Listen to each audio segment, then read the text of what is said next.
بسم اللہ الرحمن الرحیم۔ السلام علیکم دوستو، آج کی نئی ویڈیو نئی اپڈیٹ کے ساتھ میں آپ کی خدمت میں حاضر ہوں۔ دوستو، آج کی اس ویڈیو میں سرکاری ملازمین پر جو ٹیکس لگے گا وہ کس شرح سے لگایا جائے گا اور ملازمین کو کتنا بڑا نقصان ہوا ہے اور کتنا بڑا ان کو چونا لگایا گیا ہے، اسی کی تفصیل دینے جا رہا ہوں۔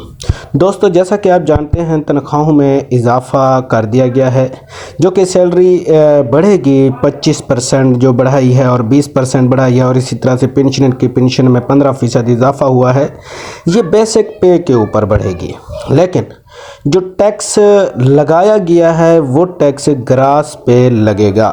مثال کے طور پر آپ کو ایک چھوٹے سے ملازم کی سیلری جو ہے وہ میں شیئر کرتا ہوں، جس میں ان کی سیلری 15,000 بڑھی ہے۔ مثال کے طور پر ان کی تنخواہ میں 15,000 اضافہ ہوا ہے، اور آپ کو جب آپ گراس کے اوپر وہی جو ٹیکس لگائیں گے تو اس میں 22,000 دینا ہوگا۔ اسے کہتے ہیں سرکاری ملازمین کو چونا لگانا۔ مثال کے طور پر اسی طرح سے آپ تمام اپنی جو تنخواہوں میں اضافہ ہوا ہے وہ بھی آپ چیک کر لیں، اور اس کے بعد پھر گراس کے اوپر اپنا ٹیکس بھی نکال لیں، تو یہ تقریباً ایک دوسرے کے برابر ملتے جلتے ہی ہوں گے۔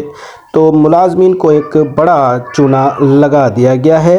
آپ اب دوست جو تنخواہوں میں اضافہ ہوا ہے اس میں نے ویڈیو بنائی ہوئی ہے، وہ بھی دیکھ سکتے ہیں کہ آپ کی تنخواہوں میں بیسک کے اوپر کتنا اضافہ ہوا ہے، اور اسی کے ساتھ آپ گراس کے ساتھ جو ہے ٹیکس بھی نکال لیں تو تقریباً ملتے جلتے ہی ہوں گے، اس میں کوئی فرق بڑا نہیں ہوگا۔ مزید اپڈیٹ کے لیے ہمارے چینل کو وزٹ کریں اور ہمارے چینل کو سبسکرائب کریں۔ اللہ حافظ۔